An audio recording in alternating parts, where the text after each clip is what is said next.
Bonjour, je m'appelle Emmanuel, je suis le CEO de Cycara. Cycara est une start-up technologique d'intelligence artificielle. Notre cœur de métier, c'est le service et le conseil technologique. On a été créé en 2016 et depuis notre création, on est en forte croissance. Alors, d'un point de vue technologique, on a deux grands domaines d'expertise. Le premier, c'est donc le data engineering, et on travaille sur toute la chaîne de valeur de la data, ingestion, stockage, gouvernance, qualité, et la plupart du temps dans le cloud. Deuxième domaine d'expertise, tout ce qui concerne la data science. Et là, on va retrouver de la computer vision, du traitement du langage, de l'analyse de données structurées pour créer des modèles prédictifs, descriptifs ou prescriptifs. Nos missions sont assez larges, le périmètre des missions sur lesquelles on travaille est assez large. On va des phases très en amont où on va réfléchir à la vision stratégique ou la vision technologique jusqu'à la mise en production d'applications à l'échelle. En ce qui concerne nos clients, là aussi on est assez large. On a des clients de type startup scale-up jusqu'aux grands groupes du CAC 40. Quelques exemples de missions pour vous donner un peu une idée. Pour un acteur de la restauration, on construit une application de facturation automatique des plateaux repas en utilisant des algorithmes qui sont à l'état de l'art de la recherche en reconnaissance visuelle. Un autre exemple, pour un grand acteur de l'énergie, on construit un tableau de bord qui remonte des informations et des données en provenance des forages offshore et sur lesquels on bâtit des modèles de détection et de prévention des risques industriels.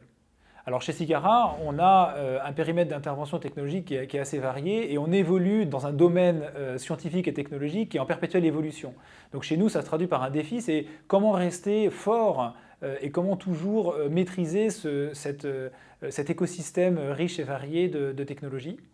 Le deuxième défi important, c'est qu'il y a un ancrage extrêmement fort autour de la technologie chez Cycara.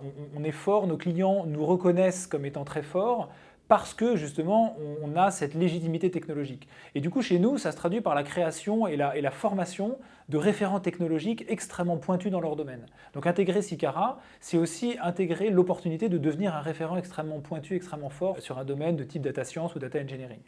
Et enfin, le troisième défi, c'est en accord avec la vision très forte de Cycara, c'est que chacune de nos applications chez nos clients doivent avoir un impact. On fait de la data science, pas pour le plaisir de faire de la data science, mais on fait de la data science parce que ça produit de la valeur et ça produit un impact chez nos clients. Un Cycariote qui travaille chez Cycara est fort parce qu'il a trois qualités importantes. La première, c'est l'esprit d'équipe. Alors l'esprit d'équipe, c'est quoi? En fait, quand on intègre Cycara, on intègre une communauté d'individus qui partagent un intérêt commun et cet intérêt passe avant leur intérêt personnel. Et du coup, ça implique de sortir de sa zone de confort pour pouvoir se challenger entre coéquipiers et challenger ses clients. La deuxième qualité, c'est l'envie de progresser. Alors l'envie de progresser, ça se traduit chez nous par l'humilité d'accepter ses erreurs, premièrement, et deuxièmement, avoir l'optimisme de voir une opportunité systématique de progresser. Et donc ça, forcément, ça nécessite une ambition pour soi-même et pour l'entreprise qu'on va chercher à faire progresser grâce à son leadership. Troisième qualité, le pragmatisme. Alors le pragmatisme, il est inhérent à notre métier. On est une activité de service et donc forcément les missions sur lesquelles on travaille, elles travaillent dans un écosystème de contraintes en termes de délai, en termes de timing, en termes de budget. Et tout cet écosystème de contraintes, il doit être respecté tout en garantissant la qualité des produits qu'on délivre.